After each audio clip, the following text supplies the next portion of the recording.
Бұл сиқырлы эликсир кез келген қызды сұлулыққа айналдырады. Бірақ егер оны дұрыс пайдаланбасаңыз, қорқынышты нәрселер болуы мүмкін. Ескерту: экран алдынан тамақтарды алып тастаңыз. Ал біз сұлулық эликсирі фильмінің шолуын бастаймыз. Оқиға сұйық сұлулық атты затты жарнамалаумен бастау алады. Ол тіпті әлемдегі ең ұсқынсыз қызды тас сұлу етіп шығаратын. Бар болғаны 20 минут бойы бетті суға батырып ұстау жеткілікті, ал эффект таң қалдырарлық. Біз басты кейіпкермен танысамыз. Есімі Еджей, қарапайым, артық салмағы бар қыз. Бала кезінде балетпен айналысқан, тіпті біраз жүлделерге қол жеткізген болатын. Бірақ мансабы әрі қарай өрбімей, қазір бет әрлеуші болып жұмыс жасайтын. Жұмыста әріптестері ел аузында жүрген артық салмақтан арылтатын дәрі жайлы айтысып жатты. Оны танымал Мэри атты актриса да қолданыпты деседі. Еджей бұл әңгімені қызыға тыңдап чипси жеп отырды. Осы кезде бөлмеге жаңа ғана айтылған актриса кіріп келеді. Бұл көрікті, тартымды, бірақ мінезі ауыр қыз болатын. Ол назданып стилист қызға мінезін көрсетеді. Мэри Еджейге маска киіп алдында ұсқынсыз түрін жабуды бұйырады. Онымен қоса шошқа деп атайды. Осы сәтте тағы бір актер келеді.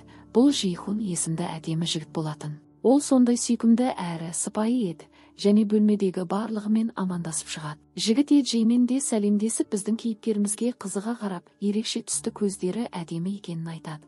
Бірақ Мэри Еджейге айқайлап әртүрлі заттарды лақтырады. Қыз жылап дәлізге шығып кетеді. Жихун оның ізінен келіп қол орамалын ұсынады. Ол қыздан өзін осында орындықта әрлеуін өтінеді. Еджей қуана іске кіріседі. Түсірілім басталады. Біздің кейіпкеріміз Жихунға махаббат көзімен қарайды. Қызға жұмысшылардың бірі келіп жаңа жарнама ролигінде бір рөл ойнауды ұсынады. Қыздың рөлі тек үстелде отырып тамақтану болатын. Мэри және Жихун арықтауға арналған таблеткаларды жарнама жасап жатты. Олар тартымды, әдемі денелерін көрсетеді. Ал Еджей бұл уақытта әртүрлі тағамдарды жеумен болды. Түсірілімнен кейін Мэри және Жихун бірге көлікпен кетті, ал бейшара Еджейдің көңіл күйі түсіп кетеді. Ол дүкенге барып көптеген зиянды тамақтар мен біраз банка пиво алады. Қабағын түйіп алған кассир қызды жақтырмай барлығын есептеп береді. Үйге қайтар жолда Еджейдің аяғы тайып кетіп, азық-түлігін шашып алады. Қасында күзетші тұрған еді, бірақ ол көмектеспейді. Керісінше қызға азуы керектігін бетіне басады. Еджей пәтерге кіріп келеді. Анасы тағы зиянды тағамдар алғанына сөйлейді. Ал әкесі бейғам газета оқып отырады. Жаңалықтардың бірі жоғалған әйел жайлы болатын. Бөлмесінде Еджей пивосын ашып чипсимен ішіп отырды. Ол интернет қолданушылары актриса Мэриді балағаттайтын бір сайтты тауып алып, өзі де диван батырына айналады. Кенет қыз сайттан бүгінгі түсірілімдегі өз суретін тауып алады. Ол бүгінгі күн кринжі деп белгіленген болатын. Еджей айқайлап компьютерді өшіріп тастайды. Таңертең Еджейдің үйіне сұхбат алғысы келетін журналистер келеді.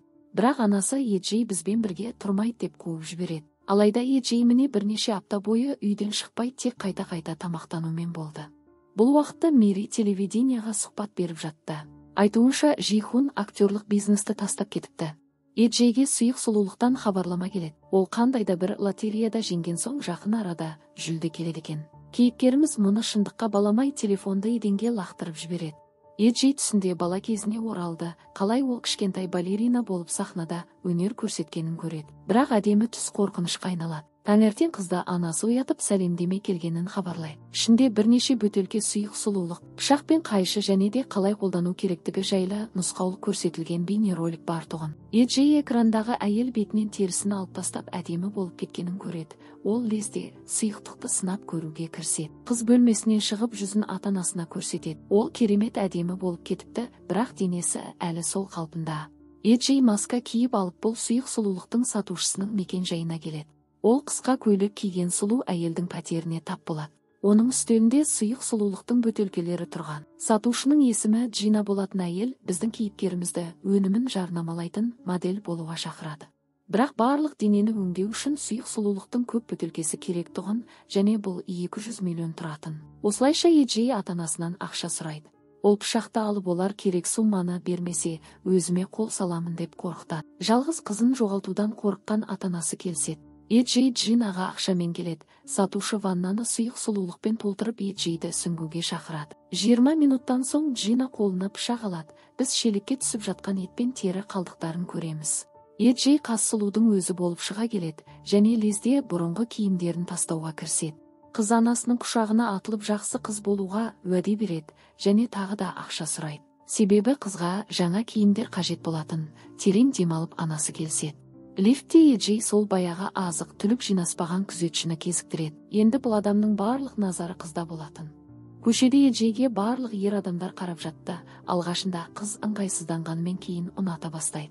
Дүкеннен кейіпкеріміз жаңа киім мен аяқ киім таңдап, сосын салонға барады. Ал кейін өзіне көптеген көйлектер сатып алады. Үйде ата-анасы Еджейге бір күнде 13 миллион құртқанын айтып ұрсады. Бірақ қыздың түкіргені бар, енді оның жаңа өмірі, жаңа есімі бар. Ким Соре.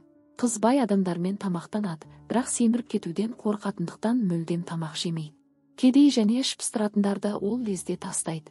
Жанкүйерлерінің бірі қызды керемет кешке шақырады. Еджей ашық киіммен келіп ер адамдар арасында би билейді, кейін коктейль ішіп қошемет сөздер тыңдайды. Кенет қыз Мериді көріп жақындағысы келеді, бірақ залдың екінші бөлімінде актерлар мен байлар демалады екен. Қыз ренжіп кетуді шешеді, бірақ шыға бергенде оны бір ер адам тоқтатады. Ол актерлар агенттігінен Еджейге жұмыс ұсынады. Қыз ойланып көруге уәде береді. Үйде қыз кезекті жанкүйерін қара тізімге қосады және қарнындағы кішкентай майды көреді. Еджейде галлюцинация басталады. Ол өзін семіз әрі көптеген тағамдармен көреді, қорқып үстелді аударып жібереді. Кейіпкеріміз тағы сұйық сұлулықпен ванна қабылдауды шешеді. Себебі ол спортпен шұғылданып диетаға отырғаннан әлде қайда оңай болатын. Еджей ваннаға кіріп жарты сағатқа таймер қойып, суға батып ұйқыға кетеді. Тағы да бала кезі жайлы түс көреді. Ол құлап түскенде адамдар орнынан тұрып шапалақ ұрып қолдайды. Бұл сәтте Еджейдің телефонының қуаты бітіп қалып, ваннада бірнеше сағат жатып қалады. Ал ұйқысынан тұрғанда терісіне бірдеңе болғанын байқайды. Оның денесінің кейбір бөліктері мыжылып түсіп жатты. Еджей шошып, айқай салып көмекке шақырады. Жүгіріп келген анасы көргеннен шошып жерге құлайды. Қыз шынымен скелетке ұқсап қалыпты. Қызын құтқару үшін ата-анасы денесінің бөлшегін береді және Еджей өзіне келеді.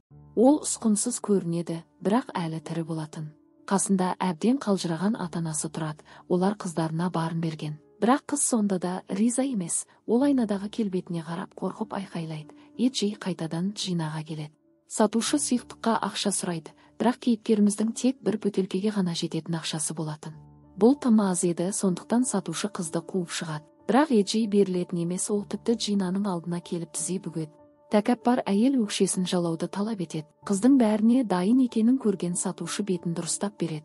Бірақ қалған денесін сол күйі қалдырады. Ақшаның бар жеткені осы болатын. Джина қалғанын тек ақша немесе біреудің денесінің бөлшегін алып келгенде түзететінін айтады. Кейін қызды балағаттап шошқа деп атайды. Осыдан кейін қыздардың арасында шайқас басталады. Еджей тіпті сатушыны тістеп алады, сосын еденге құлатып жанын алады. Бұл уақытта жаңалықтарда әдемі қыздар жиі жоғалып жатқандығын айтып жатты. Еджей сұйық сұлулық арқылы сұлулығын қалпына келтіреді, ал Джинаны сол ваннада ертіп жібереді. Оның өмірі қалпына келіп, актриса атанып арықтауға арналған таблеткалар жарнамалай бастайды. Енді ол жаңа жұлдыз еді. Еджей Меридің бизнестен кеткенін естиді, ендігі шетелге кетіп те қалған шығар. Үйге қайтар жолда қызға продюсері тиіседі. Ол лезде қарсылық көрсетіп көліктен түсіп қалады. Дүкенде Еджей біраз азық түлік алады. Кассир қызды фотоға түсіреді. Еджей ашуланып жігіттің телефонын лақтырып жібереді. Дүкеннен шығып жатып Еджей Жихунды кездестіреді, алайда қатты қобалжып қашып кетеді. Келесі күні кейіпкеріміз Жихун жаттығатын залға келеді және оны шайға шақырады. Ер адам қыздың көздері ерекше түсті әдемі екенін айтып, оны кешкі асқа шақырады. Кешке олар вино ішіп отырып өмір жайлы әңгімелеседі. Жихун Мериді продюсері үнемі ренжіткенін айтып береді. Мүмкін сондықтан да ол қашып кеткен болар. Еджей мен Жихун жұп болуды шешеді. Арадан 3 ай өтеді. Біздің кейіпкеріміз мансабының ең жоғарғы сатысында болатын. Бірақ кейде оған сұлулығын жоғалтып алғаны жайлы галлюцинациялар елестейтін. Қорқып кеткен Еджей ваннаны тағы да сұйық сұлулықпен толтырып, анасынан дене бөлшектерін беруін сұрайды. Ата-анасы жылай бастайды. Осы кезде Еджей түр келбетімен барлығы жақсы екенін көреді. Ол Жихунмен кездесуге асығады. Ғашықтар кездеседі және Жихун қызға ұсыныс жасайды. Кейін өз үйіне қонаққа шақырады. Жихун Еджейді өзінің үлкен пәтеріне алып келеді. Қыз отбасылық суретті көреді, бірақ мұнда Жихун жоқ болатын. Тек анасы, әкесі және 2 қарындасы бар еді. Үлкен қарындасы сұлу, ал кенжесі онша емес болатын. Ер адам қыздың жалғыз өзін қалдырып кешкі ас дайындауға кетеді. Еджей үйдің ішін қарап жүріп, Шанельдің үлкен қорабын көреді. Бірақ қораптың ішінде 4 бөтелке сұлулық сұйықтығы болатын. Қыз жігіттің үстелін ақтарып, жоғалған қыздардың құжаттарын тауып алды. Еджей шошып кетеді. Жихун ештеңе болмағандай сүйіктісіне десерт ұсынады. Еджей жегісі келмейді, бірақ ер адам дәмін татуға мәжбүрлейді. Қыз әжетханаға барамын деп алдап қашып кетуге тырысады, алайда есік жабық болатын. Еджей әжетханаға барып тығылады. Мұнда қабырғада да жоғалған қыздардың суреттері тұрған еді. Онымен қоса қыздың семіз кезіндегі және де кейінгі сұлу бейнесі де ілулі тұрған болатын. Барлық суреттерде қыздардың көздері сызылған. Еджейдің артынан Жихун пайда болады. Ер адам қызды көре салып танығанын айтады және оған бір укол салмақшы болады. Бірақ қыз оны тістеп алып шприц жерге түсіп кетеді. Еджей қаша жөнеледі, ал Жихун қолына балға алып салқын қандылықпен қыздың артынан ереді. Ер адам отбасылық суреттегі кенже қыздың өзі екенін айтады. Ол ақылды бірақ ұсқынсыз қыз болыпты. Бұл уақытта Еджей оны құмырамен ұруға тырысады, бірақ ештеңе шықпайды. Ер адам балғаны көтере бергенде қыз оны қаламмен жаралап үлгереді. Ол тағы қашуға ұмтылады, бірақ жабық пәтерден қалай шығып кете алсын. Еджейді тағы галлюцинация қинап есінен танып қалады. Қыз өзіне келгенде ваннаның үстінде шалқасынан асылып тұрғанын көреді. Жихун бұл уақытта өзіне макияж жасап жатты. Ол актриса Мири сияқты парик киіп алып, интернетке актриса болып сурет жүктейді. Жихун қатты сұлу болғысы келгенін, және де оған сұйық сұлулық көмектескенін айтады. Алайда сұлу қыздар көп болғандықтан ол жігіт болуды шешіпті. Жихун халатын шешіп денесіндегі қыздардың көздерін көрсетеді. Енді ол Еджейдің керемет көздерінде топтамасына қосады. Мінекей достар, сұлулықтың ізінен қуып, өзі де құрбанға айналған қыздың оқиғасы да соңына жетті. Егер бұл оқиға сізді таң қалдыра алған болса, комментарийға өз ойыңызды жаза кетіңіз. Сонымен қатар әдеттегідей видеоны 1-ден 10-ға дейін бағалап, видеоға лайк басып каналға тіркеліп кетуді де ұмытпаңыздар.